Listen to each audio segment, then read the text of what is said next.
On to our next topic. So we've spoken about kind of crossing borders and global mobility. We're now going to delve a little bit deeper into talent. And I think it's always super exciting when we can bring global mobility and talent conversations together, because I think that's when you can really be collaborative and make change. And I forgot to introduce myself. So my name's Naran Zaroug. I am one of the newest recruits at Localize. Absolutely delighted and honoured to be here today and in this wonderful city with these people. And more excitingly is my panel.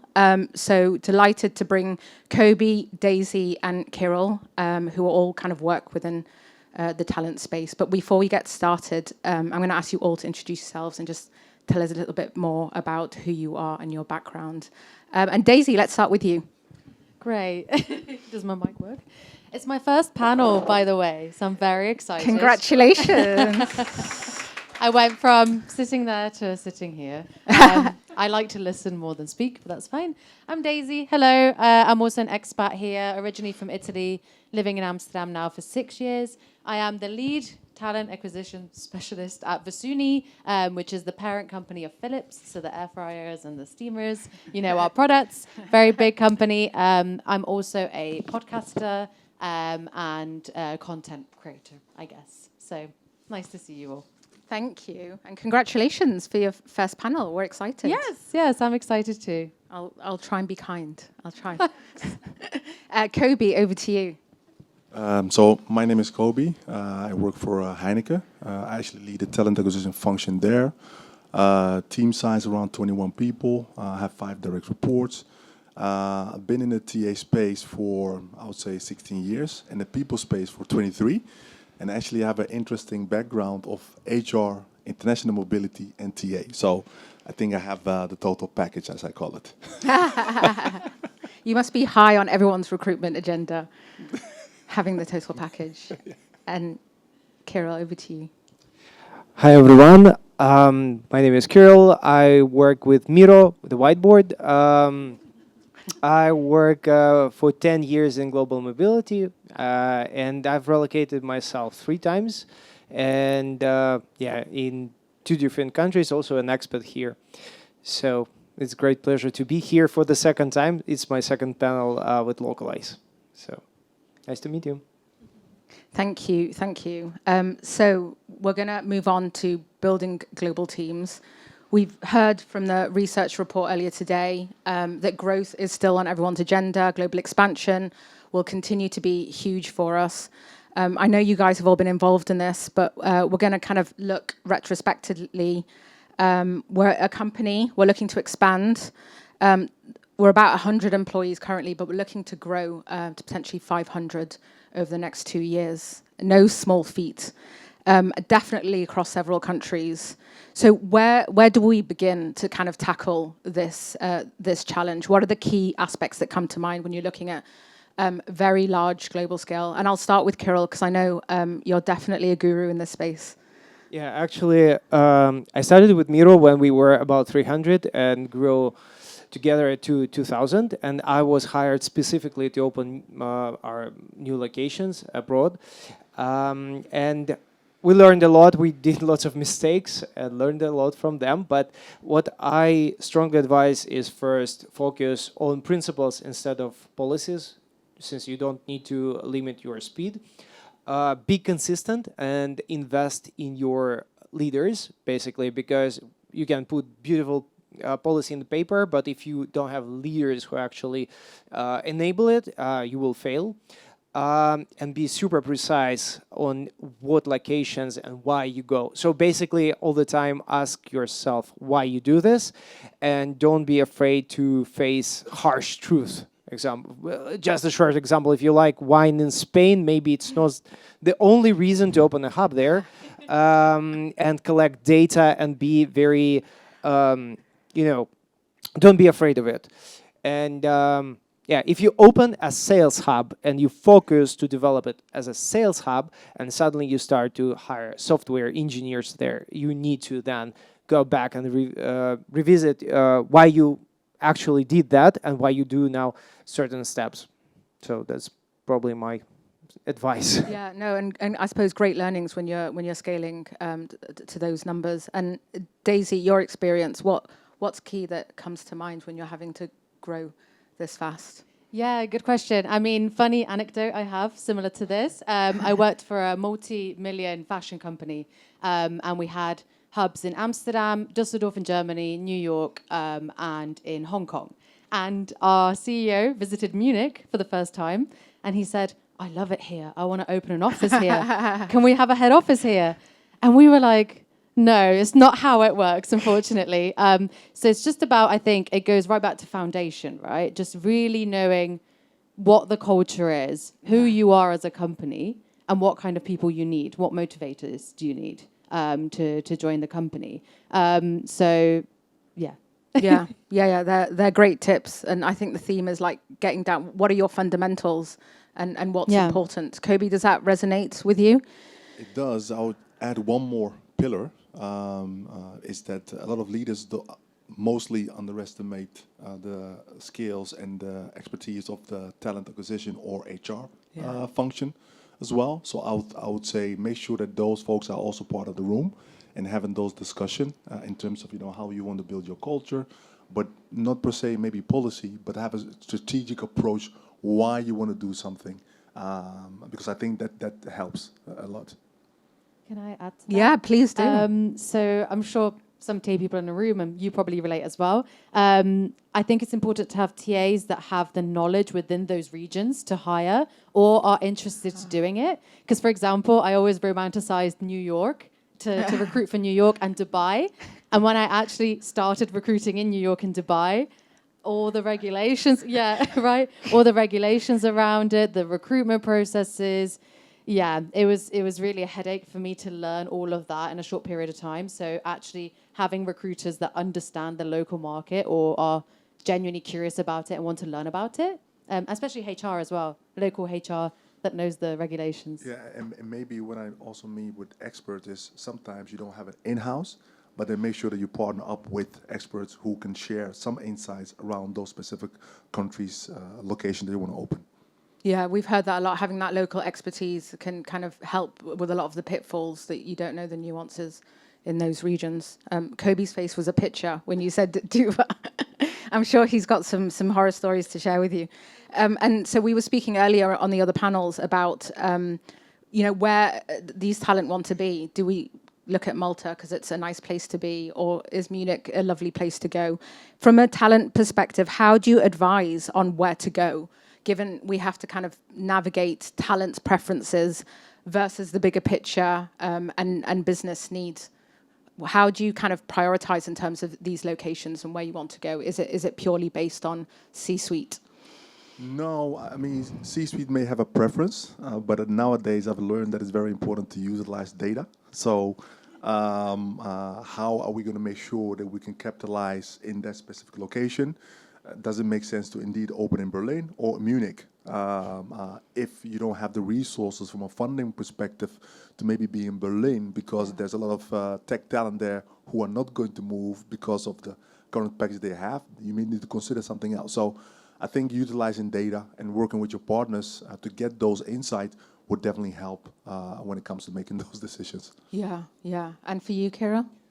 Yes, actually, I will be looking at this from ops side, and I would say when I say data, you really need to know where you go, what is that location, and actually remote.com there can provide lots of data on how to hire people, but most importantly, how to terminate them. So, and I think what is always overlooked is how difficult it is to bring people in that location, because you can. Like Germany looks very attractive, but for example, Berlin can be a very tough spot for relocations, both from immigration standpoint and from like some aspects of bringing talent there. Yeah. So it can you can picture it like a great place with tech talent, and then you will face lots of struggles in scaling this hub. Yeah. So I would say that the first thing you should look into how easy it is to bring foreign talent to that location. And if there are like big blockers, like for example, you can have quite a big population of people working in Spain, and then you decide to go there with a hub and face local immigration requirements, and then you understand, okay, for 30 people that could work, but for 200, 300, it might be a blocker. Yeah. So I suggest to do a very proper investigation with real experts on how to operate in that hub. And maybe even there is a great talent, but you won't be able to hire as much, or they will cost too much in the end. Yeah, no, that's a great point. And we were actually talking about this at lunch with sometimes you're at the mercy of even housing shortages. We know that's a big issue here in Amsterdam. And regardless of the talent, how do you support these people if the infrastructure is just not there? And how about you, Daisy, in terms of location? Yeah, good question. I mean, same as Barbara mentioned before, LinkedIn Insights Yeah, it's a good is one. an amazing tool to just prove your point from the TA perspective if you have no reinforcements. Like Kobe said, data is really important as well. We can learn a thing or two from like Spotify, for example, that have minimal offices but in Stockholm, where they're from, and New York, which is a music hub. So also thinking strategically business-wise, what is your, again, culture? What are you providing as a service? And finding those people in those locations as well. Yeah, no, that's really interesting. And we've got a panel coming up about attracting international talent. So let's think about kind of once we've set the strategy and we've got this in place, how do you set your benefits, whether it's kind of benefits from a talent perspective or your mobility strategy in terms of bringing on these super talented, brainy individuals? How are you attracting the best of the best through these benefits? Well, I really believe it really starts with leadership thinking about what they mean with best, because you have different levels of best, right? Yeah. But you can also have different levels of best that is not affordable for you as a company. So it's very important to have those dialogue and then based on that say, okay, now that we know that this is what our leaders look for or want to look for, can we afford them? What I've seen, especially working in startup and scale up, is that we didn't have a lot of expertise in-house, so we needed to go externally to look at, for example, market data when it comes to salary and benchmarks. So I also think that sometimes we want to, from an HR or people perspective, want to put things together, but please work with, experts in terms of creating that framework so that you can be consistent. If you are working for a scale-up, right, especially in the beginning when there was a startup, and you add 200 more people, you don't want to have 200 different conversations why my comp or why my benefits is different 6 months, 9 months ago, right? So you need to have a philosophy where you can be consistent across the board and be okay if you cannot do that, but that's at least my point of view. Yeah. Yeah, no standardization. I think there's still a lot of teams kind of reevaluating their quick scale-ups and having to get some standard policies in place. I know definitely from a mobility perspective. How about you, Daisy? Good question. Benefits. So, for example, with Visuni, our company, we actually did a ton of research. And we have, if you go on our website and go on our job descriptions, it's like an endless list of benefits because we're Nice. trying to appeal to everyone. And what's funny is that you list all these benefits when you're having the conversations with candidates, and they still want more.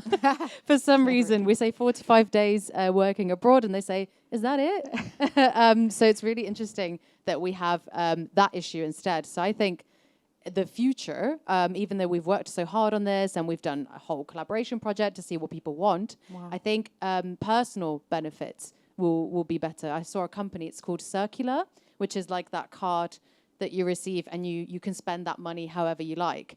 Because, for example, the benefits you receive now as a single person may not be what you require when you have 3 kids in the future in 10 years' time at the company. So personalized benefits, I think, will be the future. And I'm seeing this shift already because as we are operating now, we have this giant list and it's never ending and it's never satisfying, essentially. So how do we tailor that to each person? We give them the control. Yeah, so a personalization and customization of your benefits. Yeah. I can definitely see that being a trend. And how about you, Kirill? It's actually a great question. I can speak that in mobility, I already see personalization of benefits. So I've been designing programs for employee-driven moves. Cool. And it's quite different from how you structure the business-driven cases.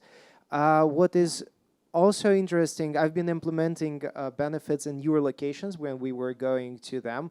And this is exactly what Kobe mentioned. So as a scale up, you just have, let's say, Sequoia, who helps you to, have basic overview of what's in that area is popular and where you can place yourself on the market.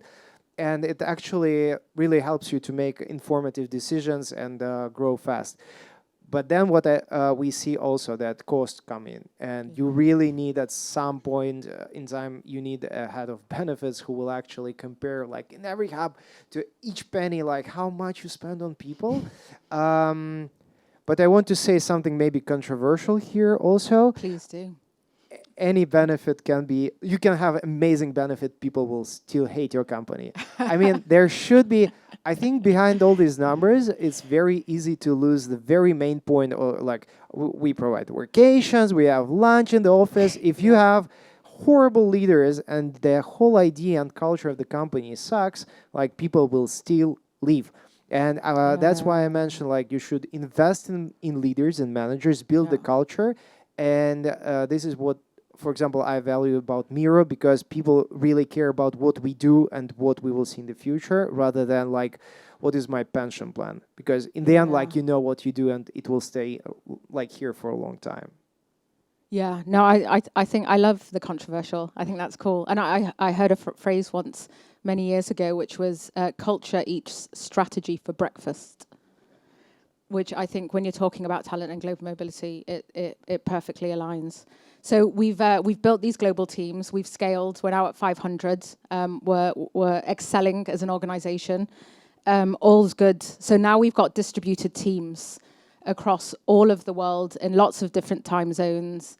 It's very frustrating. We have to do calls with San Francisco really late at night, or China, etc.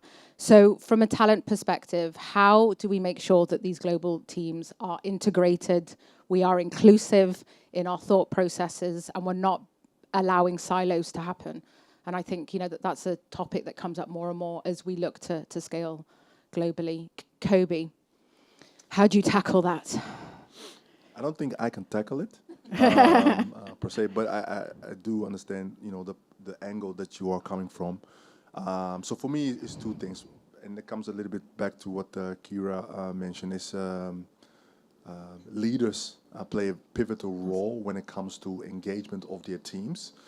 And if you have remote teams, how do you make sure you can build some kind of engagement, So, for example, when I was working for Otrium, we had a budget where people could actually come to different locations and work there for a few days just to build that camaraderie and team spirit. So that's one part of that.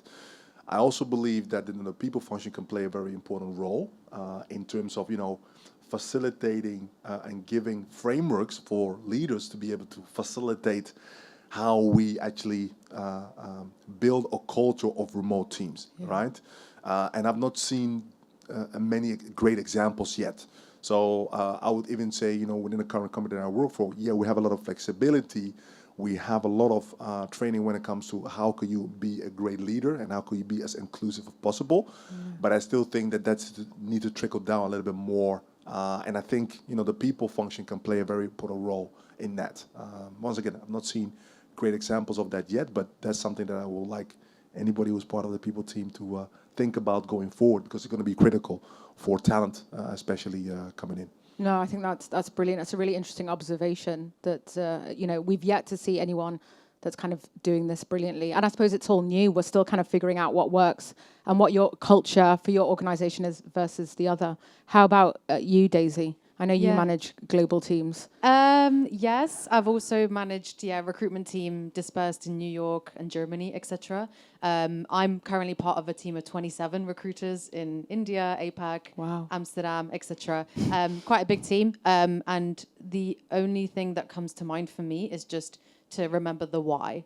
Like, why are we in this team? What are we trying to achieve? And just, it's up to the managers, of course, to lead that direction. But I think, maybe controversial, it's also up to the individual. If you choose to work remotely or work from abroad, etc., it's up to you to keep in contact and book meetings and try and make effort, right? I actually heard a really good piece of advice from Emily Firth. I think she's a mutual friend of ours, who she's also helping companies, work remotely, etc. And she said just having post-it notes of what people have done. For example, like your team member got married last week, just to remember, like, oh, how was it? Or someone brought a puppy. Oh, how's your puppy doing? Because we're so we have so much going on with our jobs, especially in TA, we are like snowed under with applications, etc. Just remembering basic things about our colleagues, like what they did or something important that happened in their lives, just having sticky notes that they can't see on our screen, just to remind us and keep that connection. I thought that was a really good piece of advice that I've stolen from someone else. Let me add to that. So, for example, what I do check-ins like once every month with the whole team, and then you have to rate a number. So, I'm an 8. Why do you give yourself an 8? And then people share, different things. Maybe things happen personally, work-wise, and then we take it offline to say, hey, what can we do to help that individual? So. It's not the normal one-to-one, but in a wider team, and everybody knows it now because it's check-in time. So I think that also helps, building that engagement in your respective teams. No, that's a great kind of thought process. Is actually, I think you have to be very intentional to make sure that those check-ins happen. I like the diary as well, colleague diary of key dates. Kirill, how about you guys? I used to work, and I still work in the distributor team because our people function is spread among EMEA and States. And we started this 4 years ago, actually, where we had people in the middle of Russia and like all over the United States. So, we used to have these rituals that we started to hate over time, but gathering on our like stand-ins and etc. And only when we decided that, okay, COVID era is over, let's close it, and people were suffering because they got used to this. It was a ritual that was actually bringing us together, and that sometimes we actually didn't have any work agenda, but we were just making some jokes and etc. And it actually, we then realized how valuable it is. So I think that you need to make an effort actually to keep this remote communication, to build rituals for remote teams. And I also believe that you also need to see how people live. So if it is possible to make business trips, short-term assignments, to do fun thing, or maybe not so fun, like go to a local store together and actually see prices. And I think also what Kobe mentioned, like you need to send leaders there. So leaders go, they see apartments, they see buildings, and they have like real picture of how their team works and lives their daily lives. So then when they come with the idea of ritual, they can actually build it like valuable for people. So having that kind of personal FaceTime with each other outside of kind of office business discussions. Yeah, I mean, I used to be mobility rep for years, and when you never saw Albert Heijn, and someone calls you and like in emergency, like I need something for my baby, where can I buy it here? Like sometimes you really struggle because you cannot relate to it. Maybe you can read the script, but if you can relate, then it's a completely different story. Same applies to these team activities. But thank you very much, everyone. It's been great, and we'll chat again soon.